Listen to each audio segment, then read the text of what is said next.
Hello everybody, good evening and welcome to Everything About Football. My name's Tibbsy, this is Jono. Hello. Nice to see you all watching, hopefully. Today we're just going to touch on pre-season with our local club, and then we're going to go into talking about management. Pre-season friendly yesterday, John? Yeah. Yeah, go okay? Yeah, it went okay. Yeah, could have gone better, to be honest, but it went okay. Some good positives. It's always good to have a look at new players as well. When you get some new players along, you see them in training all the time, and they look good. But we all know good players. We all know that players could look good in training, but as soon as you stick them on a pitch, 11 aside, they look a little bit out of sorts. But no, it was very positive regarding the new boys. I thought were good.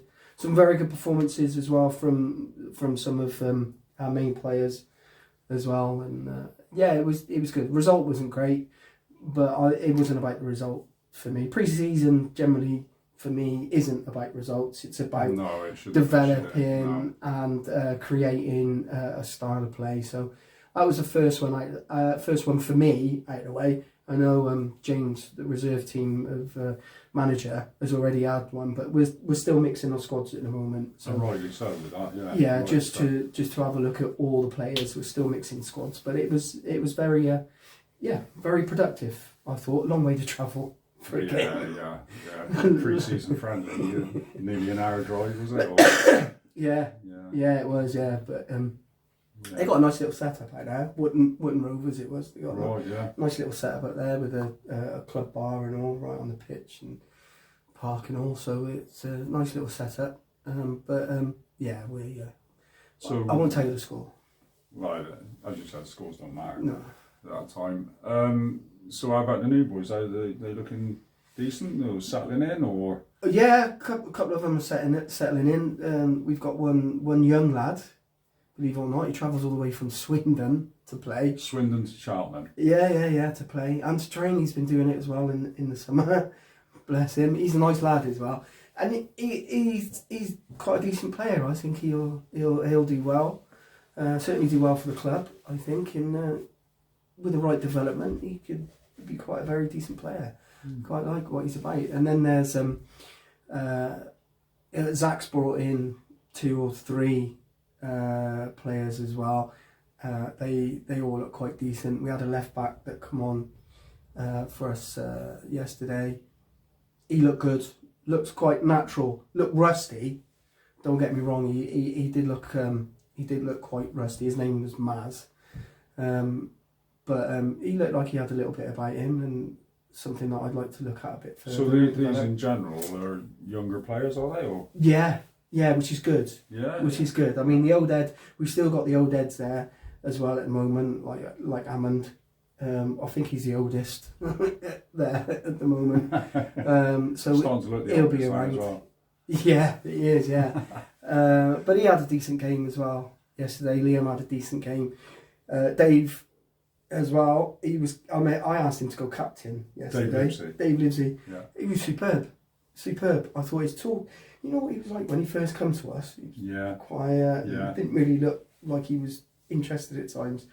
He's solid now, and he talked incredibly well yesterday, and he's developed so much. So kudos to Dave for that as well. He done really well. Big shout out there, Dave. No, superb. That's not a shout out sake either. No. I thought he deserved that. Him, Liam, and Zach, for me, were quality. Yesterday, irrespective of the result, I thought they all put in a really good shift. Superb shift. Nice. That was good.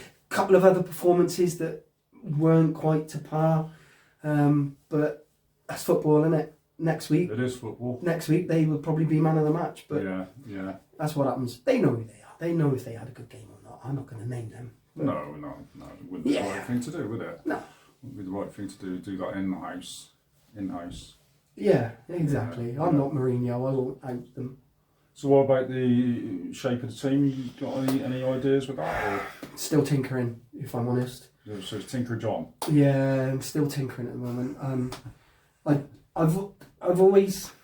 It's weird because, like, we'll probably touch on this a bit later on when we go into the managers and and the tactics and all. I grew up on the 4-4-2 system, but every team was playing 4-4-2.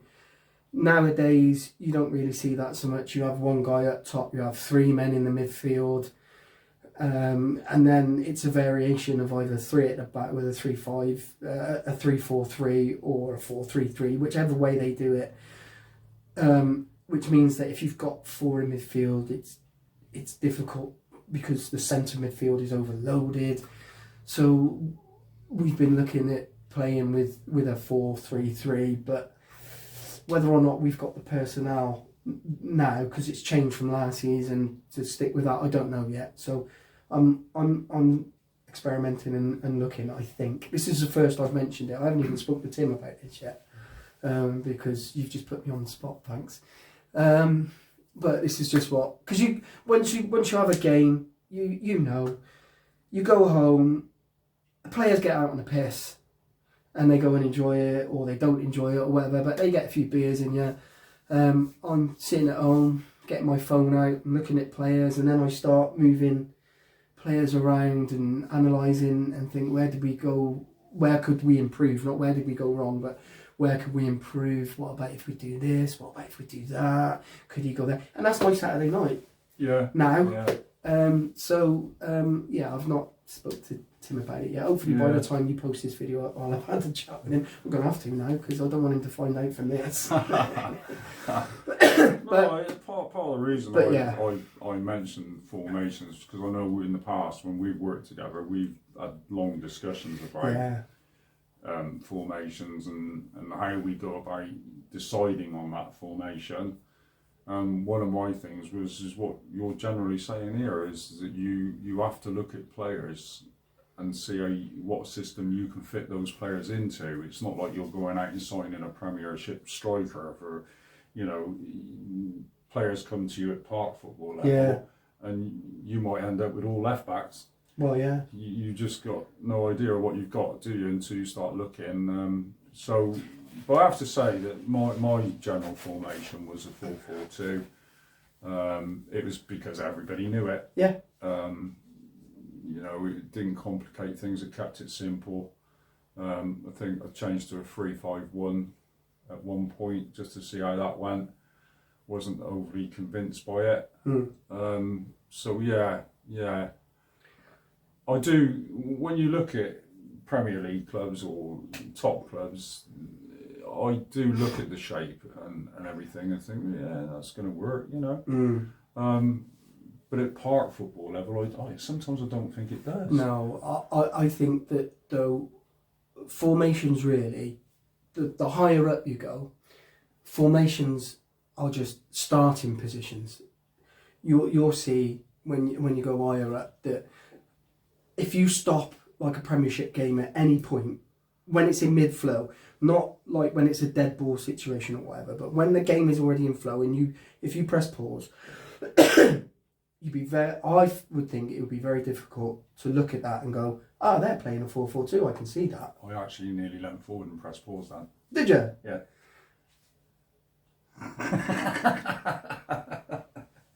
Right? Because the intelligence of the players, they start in that position if it is a 4-4-2. But then when the game develops and individual plays and moment develop, they're swapping and changing and moving constantly. So it would be, I think that it's quite difficult once the game is deep underway in play to just pause it and go, yeah, look, you can see that's clearly a 4-4-2. Yeah. If you do that, then I would argue that team are quite static. Yeah, yeah. But come back down to park football level, players tend to have those positions, but then kind of stick to them because that's their role and that's their duty, and then they just kind of just do channels and straight runs and to reflect what position they're meant to be playing in, and that's just the level of intelligence that you have. People just want to come and play football, don't they? And well, I had going back a good few years ago now, I had what was a decent footballer come to me, Was this me? And I'll just carry on talking through that. Very, very good footballer, lots of energy, and he could play the game. It is me, isn't But it? he had no positional sense whatsoever. It's not me then. So in every training session, whenever we went into a game at the end of the session, Yeah. I wanted him as a winger. So I'd cone it down the one side of the pitch and tell him he had to stay between those cones. Yeah. And it's the only way I could get it into his head. That's your position. Mm. I didn't want him to be just up and down the line. I did want him to move around. But he moved around so much, he'd go on the left and over there and everywhere. So it was like, and he just couldn't understand about positions. It was a weird one. It did work in the end. It did work. It seemed cruel at the time, like you were in between those cones, but it did work. And the penny dropped. The penny eventually dropped, yeah. Yeah. I'm not going to name him. It wasn't you. No, it wasn't me. I don't go forward. No. I couldn't go forward. No. I'd have to get back. No.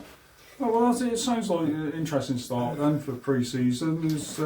James, he had that first game, didn't he? I didn't actually get to know how that went, but That was, I felt that was very positive.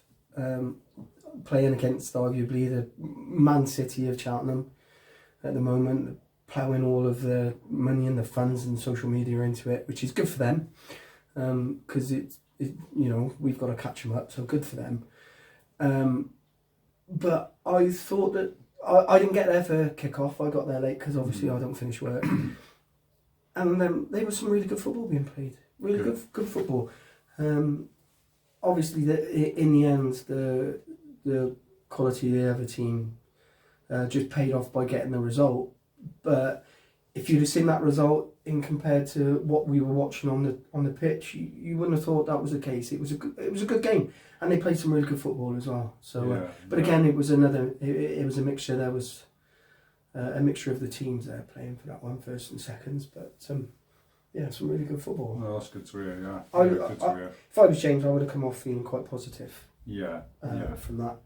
Yeah, that's good. Just for information's sake, we are Pittville United. We play in the Cheltenham League, Division 1 and Division 3. We're still recruiting for players, so I'll put a telephone number up. Give Tim a call. Just come along, enjoy it. We're a club that like to be family orientated, social evenings together. Thank you. It's annoying me. Don't, I'm all sweaty. Don't.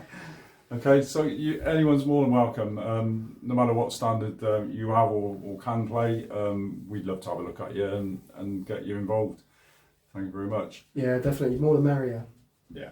We want to build and improve and become friendly. Well, we are friendly, but you know what I mean. Well, we're a decent club, but we want to do better. Yeah. We want to do better, don't we? Oh yeah, definitely. Okay. On to today's subject. I want to talk about elite managers. Over towards the end of last season, the Premier League and everything, and the Man United situation and what have you, these words kept coming up of elite manager. What is an elite manager? Why is it, right? We talk about Pittville, we talk about grassroots, it's fine. As soon as you start talking about professional, Man United has to get dropped into the conversation. That's because they're the greatest club team that ever was or ever will be. Welcome to this city. What was that from? What was it? Game of Thrones. Game of Thrones, wasn't it? Sorry, go on. So no, it's starting to bug me, like when clubs are looking for a new manager. And I keep going on about this band of elite. You Guardiola, Tuchel, Pochettino. There's this small group that they keep, but they're elite. Not Klopp, no?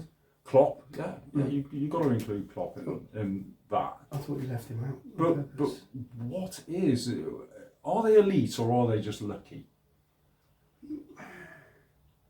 I don't think they can be lucky constantly, can you?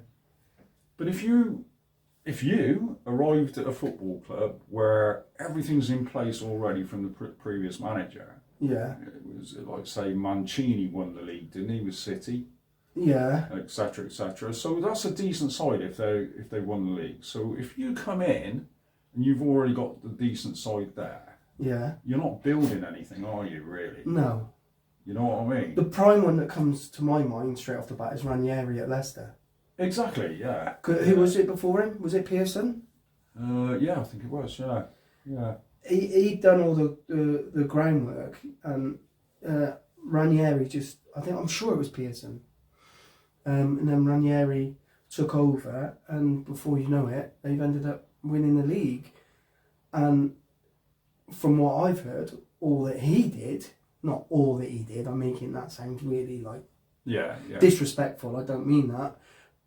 Not what all he did, but from what I've heard, Pearson put a lot of the foundations in place. I think it was Pearson, forgive me if it's not. Yeah, I'm not a big Leicester fan, Nathan will tell us. I believe that Pearson put in all the foundations in place and all the groundwork and the ethics and so on and so forth. And to be fair, Ranieri came on, took that on board, and then just took it to another level. So that you could argue that was luck.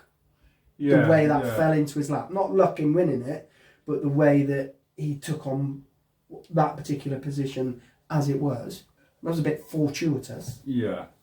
Part of the reason why it's sort of played on my mind a little bit is because people like Steve Cooper at Forest, what an amazing job that bloke's done. But he's not classed as elite. No. You know, and I kind of think, really, when we say elite, it's always managers that are at the top level, like the big clubs, and got the finances and everything to go with it. You know, it's quite easy. If I was at a club and you got 200 million to spend, I'm pretty sure I could put a side together that would challenge. You know, so for me, not with 200 million nowadays. Well, true, but it doesn't have to be a big name, does it? If you've got your scouting system in place, it doesn't always have to be a big name. No, but then you could argue that big name attracts. Like, if is it the fact that, all right, we use Man United as an example, all right? Is it the fact that when Solskjaer took over, he wasn't a big name? So were players put off joining them because of Solskjaer? We only know what we know in the media. We don't know discussions that have gone on between players, and a certain player has the options of 2 or 3 clubs that are coming for them. One of them being Man United with Solskjaer in charge. I think players do look at that and, you know, Tuchel's won the Champions League and I'd like to sign for him. You know, doesn't mean he's going to win it again. No, but it's there, isn't it? Yeah. No, I'm currently rewatching All About Nothing, but the Tottenham one with where it starts off the series with Pochettino. Yeah. And then literally an episode, 2 episodes in, he's gone and Mourinho's in, and you see the scene where they're all talking about the players and the appointment of Mourinho, and the players are all around their dinner table in the canteen, and they're talking about it, and you can feel the buzz that they're getting. Oh yeah, he wins titles. Yeah, he's a winner. He's done this. That's a really good example, actually. So, like with Pochettino, he did a great job at Southampton. Right, it was phenomenal, I think. Yeah. And he gets the Spurs job, moving on to a bigger club. Gets the Spurs job, and I don't really think he achieved a great deal there. Yeah, but don't really think he did. Spurs, he never won nothing, did he? You know, I know Champions League final, but you still lost. Yeah, but it's Spurs, isn't it? But it's Spurs, and Spurs should be winning things. Well, yeah. But anyway, Mourinho then comes in to replace him, and Mourinho's brought in because he's an elite manager. Yes, exactly. But what did he do? Yeah, but Did he do any better than Pochettino? absolutely not. No. You know, and then Pochettino moves on to PSG, Mm-hmm. France's biggest club, Mm-hmm. all the money in the world, full of superstars and everything. Did sod all. Well, there's question marks about whether Pochettino is an elite manager or not. Hey, there has to be, yeah. But Yeah. Well, he was in that bracket, wasn't he? When Yeah. who's going to take on the Man United job? They've got to get Pochettino. Got to get. He's never won anything. No. You know, so why is he in a bracket called elite? I've got respect for Guardiola because he came through Barcelona's coaching system, Yeah. and what a side he had together. Probably the best footballing side ever in time. Yeah, but irrespective of what he did at Barcelona with those players, he's then gone on to do it at 2 other clubs as well. But this is what I'm saying. He's moved from Barcelona, Yeah. and which it was just amazing what he done. Absolutely. But he's moved to Bayern Munich, where Yeah. everything's already in place. The players are in place. The whole structure of the club's in place. Yeah. Going to help him to be successful. Yeah. And he was. Mm-hmm. Right? Would he be successful if Bayern Munich were in Bundesliga 2 and it was a rebuild? Well, he kind of did not rebuild, but restyle the way Bayern were playing. Yeah. And he's done it, Yeah. and then he done it again at City, because coming into the Premiership, when he came to City, all the talk was of this tiki-taka football not working, because we're England. Boom, in we go. We're going to give it. Roll the sleeves up. You pass the ball all you like. Boom, as soon as we kick you in the air, you ain't having it. Yeah. But he's turned the way Man City play. Man City have never, until recently, you know, I've never known them to be, and I don't mean this in any disrespect, but they've never been an attractive tiki-taki style footballing side. They've always been a battling side who, like when they had Sean Gota at the top, he was a brute, bruising striker who get involved. Summerby as well, he's another one who'd like to roll your sleeves up, and you go back even further than that, and you can name probably a few thugs, for want of a better phrase. But when you go back to the 70s, basically when City were a good side then, but every side had to have that strength. You wouldn't call it thuggery, but they had to be solid, didn't they? That was the era that they played in. Yeah. And you had to be tough. There was no question about that. I actually watched a clip on the match revisited, and I can't remember the player's name, but there was a challenge went in where he actually broke his leg. Yeah. He carried on playing. Really? He actually carried on playing throughout the game, hobbling. Yeah. What was it? Was it Troutman? Trotman? No, that was he broke his neck, wasn't it? Yeah, but that was Man City, wasn't it? Yeah. Yeah, that's what I mean. Look, broke his neck. Carried on playing. Just cut a paracetamols on the go. Yeah, so different era, but I gotta say, as much as I hate it, I used to love going to the derbies and watching United City games, because there was talent there, big talent in both sides, but nobody gave any quarter. Same with Liverpool, Everton, yeah. Absolute quality. Yeah. Yeah, you're right. Same with Liverpool, Everton, and even more so up north in Rangers and Celtic. Yeah. Absolute. So when we're talking about elite managers, see, for me, an elite manager is somebody like Bill Shankly. It was. I mean, Liverpool at the time when he took them on were what is now the Championship. Brought them up into the Division 1, which is now the Premiership, and obviously built an amazing club. And just watching interviews with him and everything, he did that by getting the public on his side, getting the support behind him from the fans. You know, he really did build that relationship between the club and fans within the city. And I think he built a real good system back of house as well, what they used to call the boot room there. And the managers that followed on from him all came from that boot room.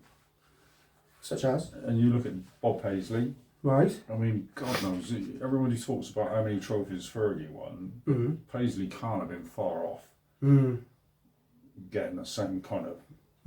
Well, he's up there, isn't he? You know, and I think as much as what Shankly did, if I was a Skies fan, I'd put Bob Paisley well above him because he took it on and he developed it even further. Yeah. You know, and you look at that and you just think to yourself, you know, that's what I'd call an elite manager. You know, your Jock Steens at Celtic. You know, go in a small country like Scotland, go and taking a team and winning a European Cup. You know, and they were a quality side as well. Yeah.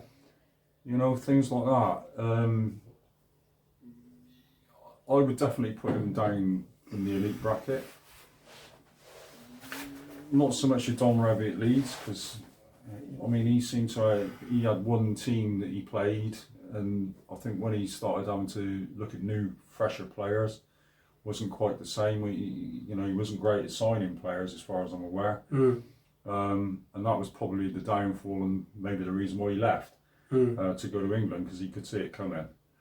But yeah, so you go back through the years and managers that have built clubs, not just teams, they've built clubs, haven't they? You know. Let me ask you, following on from the Leeds connection, etc., and around that sort of era, another one that springs to mind for me is Brian Clough. You cannot talk about management without including. Is he an elite manager? Right. He never got any of the big top jobs. No. He never reached the pinnacle. He was arguably the best manager never to manage England. And yet, he took Forest from where they were, which was mediocre, decent side, big club, but weren't really winning a great deal of things. Well, he did it at Derby as well. He did it at Derby to begin with, but then he did, and then went up to Forest. But Forest is the one for me, a little bit younger than you, that sticks in my mind more than Derby. That's where my link was. I thought it was Leeds, but it wasn't. You're right, it was Derby, wasn't it? Yeah. So that's where my link was for that. Yeah. I thought, he done that at Leeds, and then Don Revie took over. But who was it who took over from Don Revie? Yeah. Fluffy. What was Damned United then? That was all about that. That was all about that. That was Cluffy. Oh right, yeah, it was, wasn't it? So I did get the link. Yeah. His early years and the different clubs. I think Hartlepool was it. I think it was one of the clubs, maybe. Yeah. But it ventured into when he took over from Revie at Leeds. But then, so he took them to not only domestic glory, but European. Forest were phenomenal as when well. He took them on. But then, where are they now? And what did they do after Clough? So would that make him an elite manager? Because they're still a big club, and realistically it's great to see them coming back, but it's been a long time in coming, and they haven't really done an awful lot, with all due respect, since Clough, have they? They haven't done anything, have they, really? So would he be an elite manager for that, despite not having any of the pinnacle jobs? The only reason he didn't get the England job was because he was so outspoken. He wasn't a yes man, was he? And all the gophers in the FA were frightened to deal with him. It's as simple as the same with Jack Charlton, really. But yeah, for me, Brian Clough should have managed England. There's no question of that. Mm. But international football's different, isn't it? You only see those players so many times a year. I know it's a lot more now to what it was back then. But you only see them so many times a year. And Cloughie, I think part of him was with Peter Taylor as his assistant. They knew who to sign, who would fit in with not just the players but the systems and everything. They knew about players' characters and everything when they signed them. So when we're talking elite, I was kind of thinking, right, elite is a manager who's kind of helped to build a club as well. But I can't knock Cloughie out of it because of what happened with Forest. He left the club and it just downhill from there, wasn't it? All the bloody way.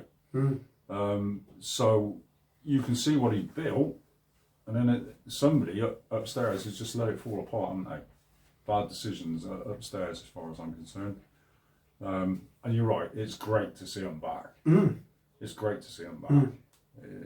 I just think they've been missing from top flight football. But is that because under Brian Clough they overachieved? Well, is that because he's an elite manager? You could say that. But is being elite getting the players to play for you? Well, this is the discussion we're having, isn't it? What makes an elite manager? Is it trophies that you win in the cabinet, or like Sean Dyche? He's another one for me. Well, yeah, exactly right. Yeah. Eddie Howe. He's another one. What he's done at Bournemouth. All right. So how this is the discussion. Yeah. How is Klopp any better than Dyche, really?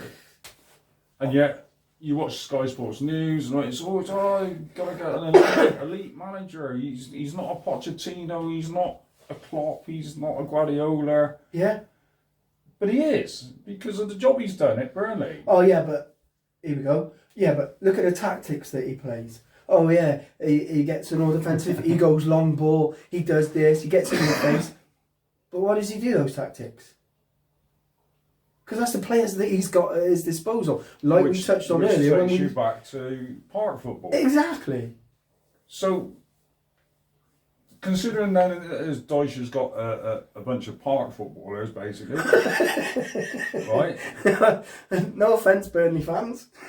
But look what he did. Exactly. So, when we're watching Sky Sports News, we go, oh, Man United or Everton are looking for a new manager, but they need to go elite. Yeah. What's wrong with looking at somebody like Dyche? He was talked about when he recently, before Lampard got the job. Both him and Eddie Howe, we'll leave it at that, Eddie Howe. they were both talked about, and I've got to be honest, I had absolutely no objections to them being given a shot. I think it would. I'm not going to say this out loud. I would have liked to have seen Sam Allardyce stay for a little bit longer. Yeah, I got a lot of time for Sam Allardyce. If I'm honest, I would have liked to. I got a lot of time for Sam Allardyce.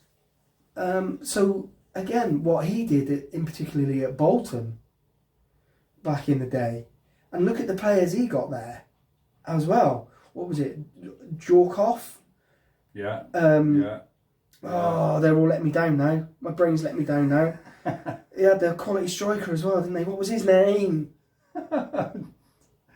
Yeah. Oh. So we should have researched, shouldn't we? Really? Yeah, we should have researched. Should have researched. But the players that he brought in there, it will come to me a bit later on. Kanu. Was it Kanu? No. No, he was Arsenal, wasn't he? Yeah.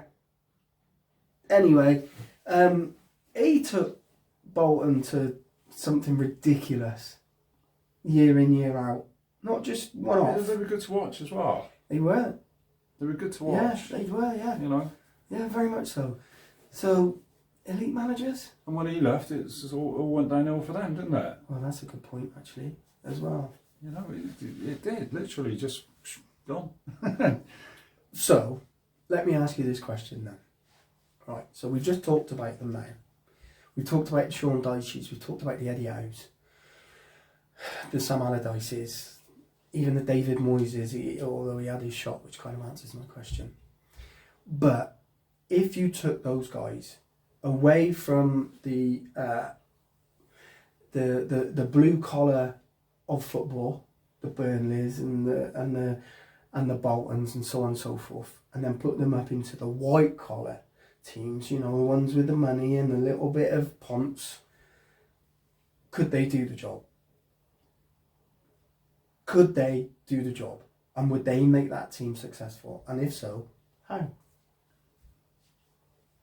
I think your problem is always going back to what you said earlier, in that players at that level, not that I think it's right, players at that level want a name. They want an elite manager, don't they? You know? And I still think that clubs should be allowed to make a decision based on what they think is right in terms of a manager, and players should buy into it. But you're right in what you said. I think people with the Solskjaer situation as an example, I think players did buy into it, but over a period of time they didn't. You know, they sort of lost their way with that. Yeah, but why did they lose their way? I'm going to hate myself for saying this, but the coaching wasn't good enough. Exactly. You know, it's all right being a manager that's not hands-on, as long as you've got a good coaching team. Yeah. You can then step back and watch. You know, and I've been watching the pre-season with United over in Thailand and Australia, and it's as clear as day with this Ten Hag. He's hands-on. And he's in all the time, telling players what he expects. Same with Lampard, yeah. You know, and when you watch the games, you can see that within 4 games, it's not perfect, but he's made a massive And it's different. impression. Yeah. The style of play is completely different. You can see players are trying desperately to adapt to what he wants because they know he won't pick them. In yesterday's game, it should have been called off really, torrential rain and everything over in Perth. But the game went ahead, and for the first half against Villa, United looked really, really good. Really, really good. And then the start of the second half, hands up, Villa came out. What's his name? That Skates bugger? Gary McAllister. Oh yeah. Oh. Yeah. No, they made some changes. Not who I was thinking of. And they made some changes. And I'll tell you what, Villa started really well in the second half, completely transformed the game.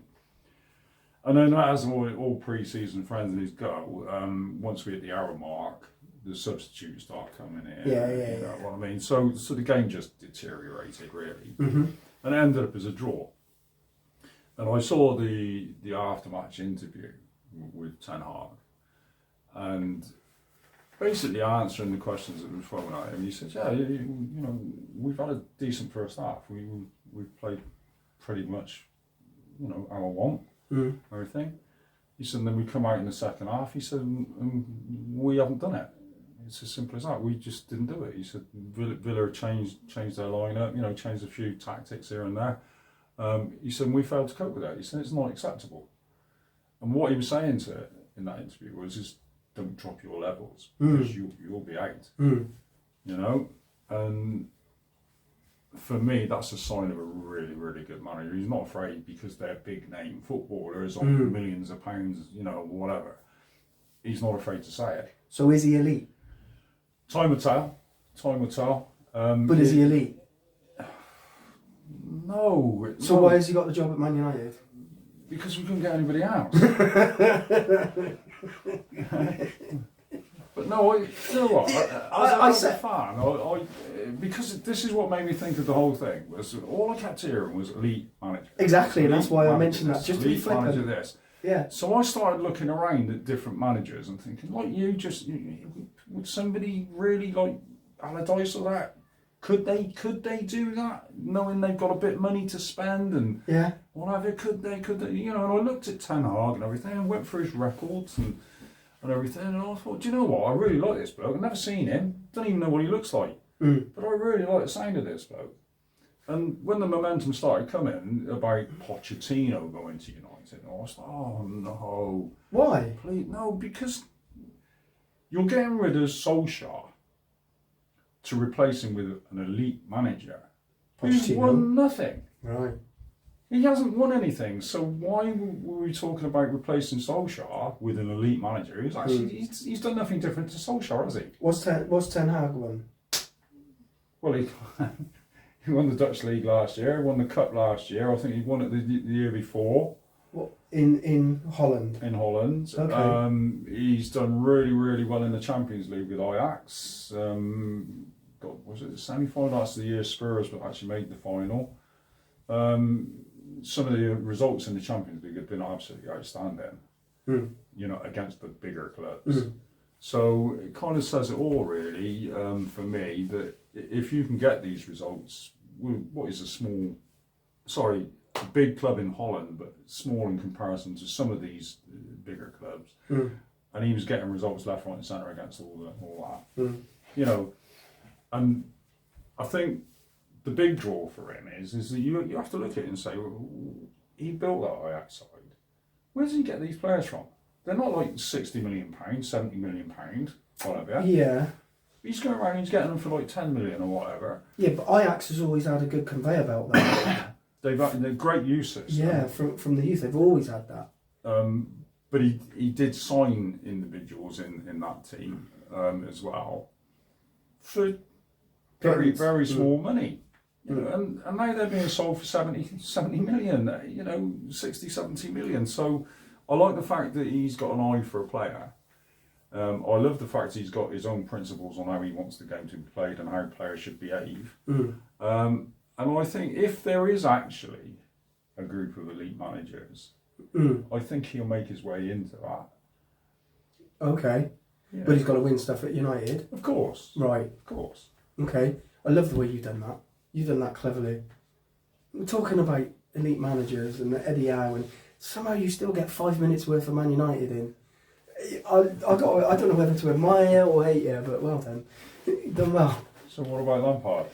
Yeah, he's alright, yeah. I'm enjoying it at the moment. Yeah, I'm not talking, this ain't the subject for that. We'll have a subject for that. I stick to scripts.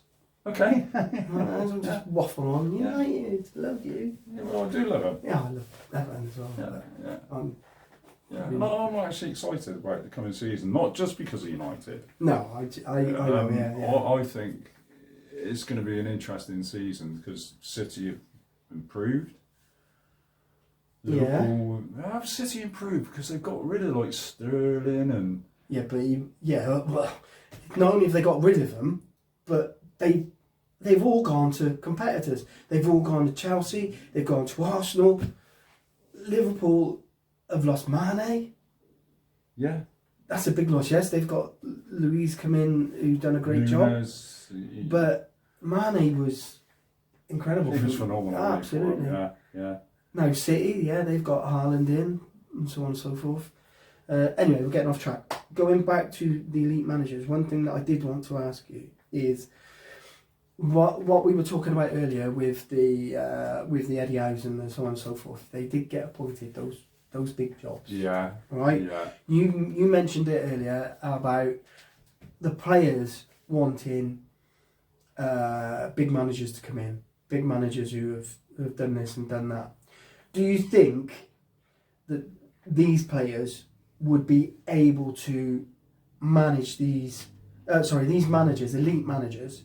Do you think they would be able to manage these players who quite a lot of the time, to be fair to the players, they're more than just the players, they're a brand as well. Yeah. And it's not just about playing for them, it's about selling their brand, selling the Pogba brand, for want of a better phrase. So what would they be able to, do you think? It's a very difficult question because... And would that be key to decision making as to why they're not getting the job? Or getting the opportunity to get the job? See, part of the reason why I think Ten Hag got the job at United is because he's got the strength to control what goes on around him. It is or it isn't. Sean Dyche did as well. Exactly, yeah. Eddie Howe did. Now, see Eddie Howe, right? That's a really good point about Eddie Howe. When he was at Bournemouth, I thought he's punching above his weight. I thought to myself, at one point I think he was touted as the next England manager. Yeah, he was, yeah. Right, you're kidding me, really. Just because he's keeping his side in the Premier League. They're not pulling up anything, are they? All they're achieving really is they're rolling over. Yeah. And I'm like, really? Is he that supposedly that good? And then he lost his job, right? And Newcastle come along with new owners, lots of money to spend this summer, and they give the job to Eddie Howe. And I think to myself, oh, Newcastle fans can't be happy with that. You know, they're already a club that are mid-table to lower league. Surely they wanted something bigger and better than that. But I have been proven wrong. I have been proven wrong. Yeah. You know, to be fair to Eddie Howe, I think when he came in, he hit the road running with them, and I think he achieved quite a bit actually. I do too. Yeah. And I think they're a dark horse threat this season. I really do. And they'll be looking to definitely push into Europe. I don't think they're quite at the level of going top 4 yet, but they're certainly into what I would call the big 6. Yeah. I reckon they'd definitely be knocking on that door this season. And I think a lot of that, yes, it's down to the money, but I do still think you need a pilot at the end of the day to fly the ship. And the other thing as well, you do need that pilot, right? But it goes way back to the conversation, what I said about Bill Shankly. Newcastle have all of a sudden got the fans on board. And what a difference they've made. You know, I mean, they were great supporters anyway. Newcastle always have had great support. Yeah. But with the atmosphere changing in the stadium, that support has increased, hasn't it? Yeah. The volume and everything. You know, it's not about protests anymore. It's about, you know, we're going to say, wow. Yeah. So I do think that it's about a manager who can cope with it. But I do think fans play a big part in that as well. Well, I would refer back to one of the videos we've done previous. When Everton stayed up, we owed a lot of being safe down to what the fans did for maybe the last 3 or 4 home games, 2 or 3 definitely. And a lot of that came down to the way that Lampard was received as well by them, and more importantly, how they were received by Lampard. He got it, like I said. Yeah. He got it, and he understood. He bought into it, didn't he? Absolutely, yeah. He understood what it was like to be an Everton fan, and the crowd makes such a difference. Newcastle have always been mental fans anyway, aren't they? Middle of bloody winter, minus 200, and you still see them with their bare chest going up the tune. Hey. They've always been so passionate at that. And you wouldn't want to be a clothes shop in Newcastle, would you? Well, you wouldn't make a lot of money, would you? Let's be honest. Let's be honest. But yeah, elite managers. Who'd be one? I would. Well, yeah. I would have loved the opportunity to see what I could do. There's a massive difference, isn't there, between what you're doing today, managing lads who work all week, not getting paid to play football. They're just turning up for pleasure, really. Yeah. When you, I'm quite sure, in your head want to win trophies, you want to be building the biggest club in Cheltenham, you know, gaining respect all around the county, etc., etc. And the players that come along is half pissed and whatever. So I would have loved the chance to work with players that I was paying. Some of them were completely pissed yesterday, let alone half pissed. But would you not? I would love Yeah. to have had the chance to manage players where I was paying them, because I think I would have been completely different to what you are in park football. You'd have to be, because they would come with a different mentality as well. They wouldn't just be coming for fun and want to get minutes. They'd understand what repercussions were, because their livelihood depends on it as well. Yeah, their livelihood. But also, if you're paying them, that means you're being paid. So you've got to do a job for that club. Yeah, and true. I would have quite liked that responsibility. Yeah. I would have liked that pressure on me to get the results. You know, it would give you another edge. So I think. Let me clear something up. I'm not getting paid then for being manager this season. But did you not know that? Did the chairman not speak to you? The chairman don't speak to me about anything. Doesn't he? No. It's funny, right? He doesn't talk to me a lot. Just can you get the money out of the so-and-so? There we go. Yeah, quality. Do you know what? Considering we didn't have anything planned, it's 50 minutes. We ain't done bad. We've done really well, actually. Yeah. Really well. Should we wrap it up? Yeah, I think we should, shouldn't we? It's Okay, about what then. we normally do, isn't it? Yeah. Well, again, thank you for watching. Hit the like button, subscribe. Nonsense again, wasn't it? I'm not going to get involved. No, thank you very much for watching. Speak to you again soon. Bye. Bye.